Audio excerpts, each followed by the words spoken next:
Hi guys, welcome to another episode. That's a nice way of starting.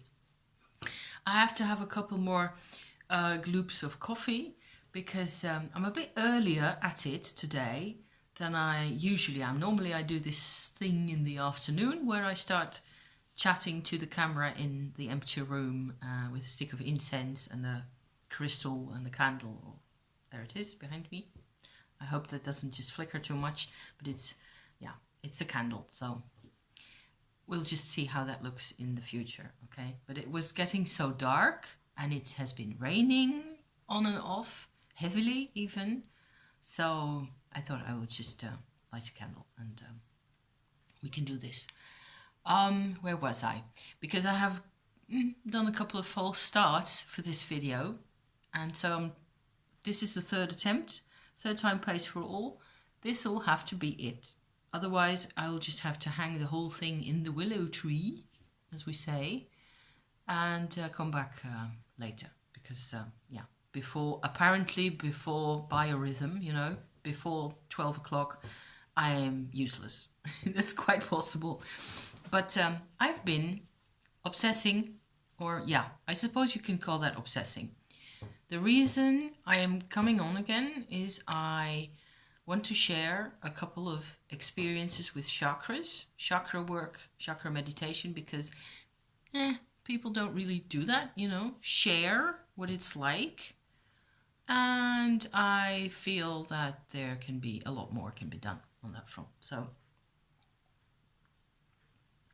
I had an immense dose of Shakti energy in the past couple of days, and to me it makes sense nowadays that Shakti is the energy in the earth, okay, and when it manifests in our bodies we call it Kundalini energy. These are Indian terms. There's a huge Indian heritage. You can Google those things, and there's a lot of material published, material about both of these terms. Shakti is also a name of a goddess, of an earth goddess. So, some of that can be really useful. However, there isn't really all that much about how people experience the work and what happens to you when you work with these things. And the last time I looked on the tube for, Kundalini meditation, other than binaurals, for example, which there's several, or another interesting thing to look up is Shaktipat, is a guided, it's not really a guided meditation, it's like somebody projects the work of Shakti into the lens. I have no clue how they do this. It's quite fancy. It looks not fancy at all. It's just a guy or a person standing there doing some kind of gesture with a little bit of music. And if it's the right time for you to engage in that type of energy, you can feel it. I can feel it because I've been working with Kundalini energy and chakras all my life.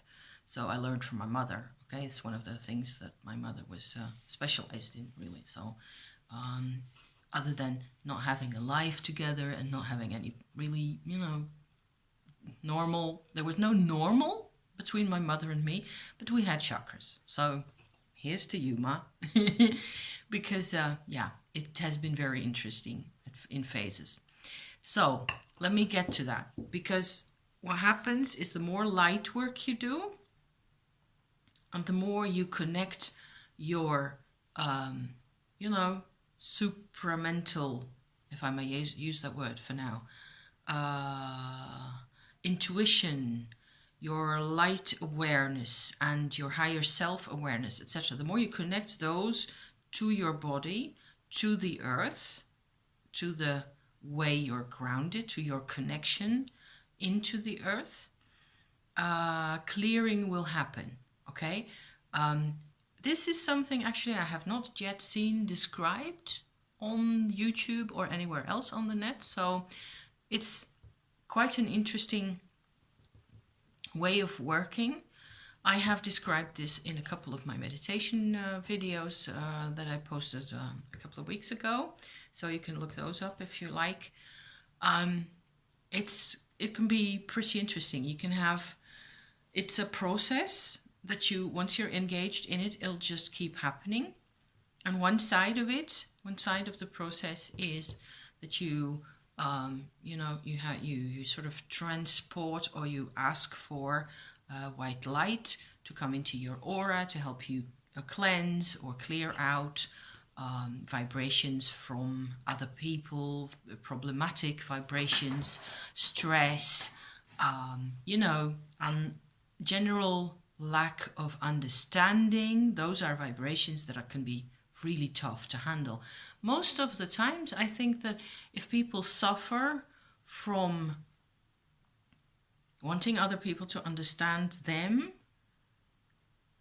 where it's not possible or where there's too many barriers, then what you get is an actual energetic charge from the interaction with those people, if that makes sense.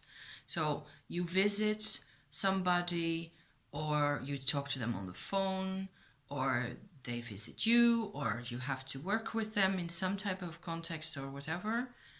And there is this exchange of opinions, especially non-verbally. After a while, that actually creates like a charge, like an electrical charge, except it's not that intense. It tends to form like a grey mass or a cloud over the top half of your aura. It can be on the outside of your aura. It can also kind of stick itself within some of the layers of your aura.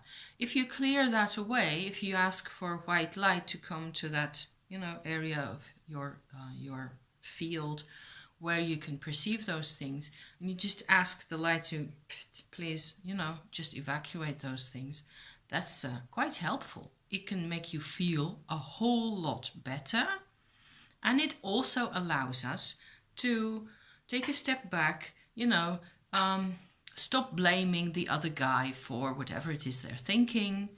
And, it allows us to see whatever it is they're doing, they're just doing it in self-defense. We're doing our thing in our self-defense, and we just keep banging into each other hopelessly. And we've done that for centuries, just antagonizing each other and getting on each other's nerves and all that without even, any more dramatic means being used. So this is a part of that type of meditation that I've already described, but I thought just go a tiny bit back to it. You can use the same approach, the same white light sort of action, process, procedure, whatever you want to call this, practice, to apply to the rest of your aura. So either on the outside, either within what you could call the boundary or the layers of boundaries around your aura, because there's, stuff can be stuck in there as well. Or further down at the ground level, you can have loads of heaviness and clogging, almost like, sometimes it almost looks like there's actual creatures lurking down there. That you can feel so heavy, and you can feel like you have no energy left, and you're not making any sense to yourself. And whatever it is you're doing, you just, you start up something, whether it's work or any type of interaction, and just after 5 minutes, it's just, nothing going. And often it's that type of, another type of charge, right? There's a heaviness, there's a charge, there's I don't know exactly how to describe this. It feels like you're dragging behind you a whole crowd of 20 or however many heavy little trolls. And they drag you down. They try to, it's always about trying for them to use your energy for whatever it is they're doing, okay? I wouldn't want to go into all those processes all that deeply, because I don't see the point. What we want is for them to go into the white light. All of it, as much as possible. So another part of this type of work would be to work inside the earth. So I've described this already. You go from, if you imagine a line from your tailbone, so your root chakra really, we will get back to chakras in a bit, down to the core of the earth, the heart of the earth, I was going to say. That line is called a grounding, so it's not the same thing as grounding yourself, right? Because that tends to be more like an overall posture and focus of, slowing down and connecting also to the earth, of course. But the grounding, the thing that we call a grounding, would actually be the earth line, okay? That's what I named it earlier. You have to have a name for these type of things, and I don't think people do this. So here you go. There's the earth line. And the earth line can be very heavily charged as well. And before you really go into all the details of that, the start where you get to know your earth line best is in the earth star chakra, which is under your feet. So it's out of the body, okay? So personally, I've described this already. I will stop saying that now, promise. The earth star chakra can be really dark and clogged up from the past. But that's normal. That's the normal situation. And if you start putting your white light or your golden light or your violet flame or whatever it is that you work with into that area, that'll do you a lot of good, and you'll get a lot more, progress, and energy will be translated up through the earth and into your body as well. So that was the introduction. You get, you come into contact with the actual chakra layers, I would tend to call those. People describe chakras in all sorts of ways, as vortexes, and they're turning this way or that way. And you can look at it that way if you like. That's fine. I would say, try to be as little as possible to look at it through the normal mind. Because if you open the mind, it'll appear to you the way it wants to appear to you. And you can see it the way you want to see it. I think that's important. And people tend to copy paste endlessly. So how I look at it nowadays is that we have these layers, and the 7 chakras that we're brought up to know, sort of, more or less, are only the beginning. And people have tried to, normally you'd say people have hand chakras and foot chakras and all that type of thing. However, these are rather less linked to particular emotional states. And that's actually the prerogative of the normal 7 chakras in the body. The way they're organized is they present an organization of consciousness again. And that's the important bit, right? By accessing our chakras and by working to have the best possible flow of energy within all our energy systems in our body and around it, and also emotionally, working with all that stuff, whatever it is that we're supposed to be doing, we get a view of life, of the world, that tends to be slightly less personal, slightly less involved in relationships and in stories and in history. And we get a more neutral and a more nature-based vision, which I think is wonderful, because I couldn't do without that. So that's another sort of a tiny bit of introduction there. You get and whenever you feel this is so natural and this is so bright and shiny that's where you want to go. And whether that applies to the root chakra, which has everything to do with establishing ourselves in a body, so that's a big deal, because everything that we do, that we will ever do, sort of comes from our root chakra. That's where it starts, okay? And you have to have a root chakra in order to have a second, a third, and so on chakras.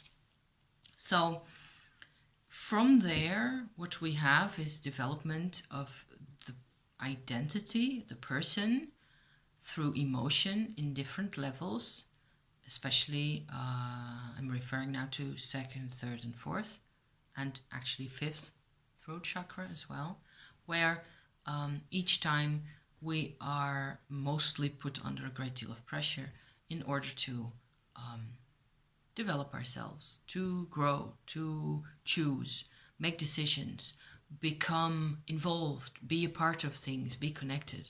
And so all those things happen on all those different levels. And so the chakras that we talk about most are the heart chakra, of course, the throat, because it has to do with expressing ourselves, the third eye, because it has to do with defining ourselves also as intuitive beings, as where it would be so interesting to have, different viewpoints, different visions, to be allowed to, that's what society is working at the moment, I think. Working on, I should say. And Kundalini energy, to get back to that, is actually the natural flow of energy from 1 to 7, okay?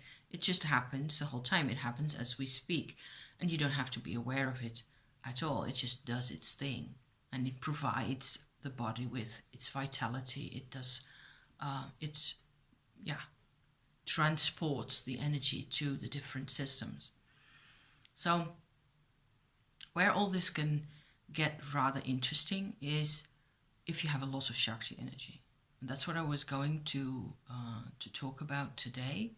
What I wanted to say is if you have been engaged in this type of work, you can get a lot of extra energy, and that feels basically like you're sitting on a hot air balloon. Except there's an immense vitality.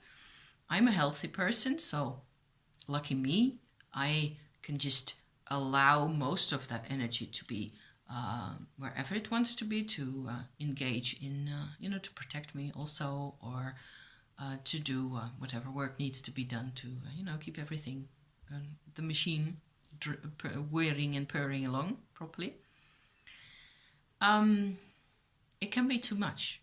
You can have that much Shakti energy, and that's what my experience was yesterday morning. I was like all over the place, and I could tell that was the cause. I had been meditating again extensively over the past weeks, and whenever I do that, at some point I will get this type of, it feels hormonal as well. It's like I am filled with estrogens, it can be very confusing, and I have a hard time then, when it's that much, you have a hard time directing it, or if you have a big job of work to do, or you're moving house, or some hefty, ton of work, then the energy will flow into that type of work, and it'll be used. You will be able to, you at the end of the day, it'll be spent in the best possible way. However, I'm not in that situation at the moment. So what I had to do was I had to focus on my crown chakra again. And this is where it gets really interesting to me. All this was just more and more introduction, really. Because to open the crown chakra is not necessarily something that people tell you how to do. The crown chakra, like the Earth star, tends to be maybe not blocked, but shut. And it is just kind of immobile and dark, and there is no emotion necessarily attached to it, but it's just nobody's ever been there. So we have to go there and sort of activate it first, and then there is a channel moving from the crown chakra up to the next levels. And that's a different level and a different type of channel from the energy fields that I've been describing in my earlier videos about meditation, where I was going on about the sun in the in the outer layer of the aura and its healing powers and all that. That's a different part of things. And the Shakti energy wants to go out through the crown chakra to the next level. That's something that hasn't been said, I think. And my experience, each time I think of it at the end, I always have to myself think of, oh yeah, that's what I need to do. Instead of just bouncing around the house, not knowing what to do with myself. And generally, I don't have any attention span. I'm impatient. The only thing that I could possibly do with that much Shakti energy that could be any good is cook a meal for 20 people with, 3 others, or move house, or, drive 400 kilometers or something like that. I have to have some bigger physical activity to, stash all that energy in. If I haven't got that, I'm just sitting around the house, my house has been hoovered, it's clean, I am not going to do any more housework. What am I going to do? I can't sit and read a book because I'll just feel like I'm a firework, okay? This is what it's actually like being a firework like that. At some point, I will get so annoyed with myself, I can't deal with it anymore. So I have done this before. I know how it feels. I know how it works. I can open this over here, crown chakra bit, and just feel for whatever is there. Because there is a something, people call it the soul star chakra or whatever. Do feel free. I haven't got a name for that. I just feel that there's some type of awareness up there outside of my body, and it can absorb the Shakti energy if I want it. If I feel like I'm overloading, I can send it there, and they are very happy to have it. I don't know what they use it for. Something good. I'm quite sure of that. But I am so glad once it's out there, it's like it comes up in one big dragon flame, like that. And it goes in there and it's accepted and absorbed a couple of minutes, maybe. And then after a while, okay, we're back within normal parameters. I can function again. I can sort of myself determine what it was that I was wanting to do and what type of work I was going to be doing, and whether I was, going to present this thing to you or that other thing, or talk about my card. Got another high priestess there. You have to make up your mind, and then, that takes a bit of time even. But the pressure is gone. It's like having this huge, big locomotive full of coal and steam and expecting it to do needlepoint. No. So what we're doing here is needlepoint.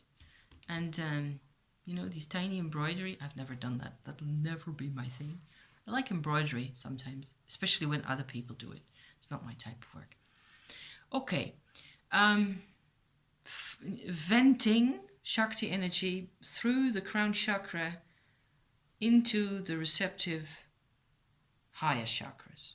Part 1 of chakras 7, 8 and 9, which is probably going to be the name for this series of a couple of videos. So I'll be getting back to you quite shortly with another of these rambles, where we'll go into the Alta Major. It's right here. And I had to look up for the third time or so what its name is actually. But that's also a very interesting chakra. So, back in a bit, guys. Thank you for being here.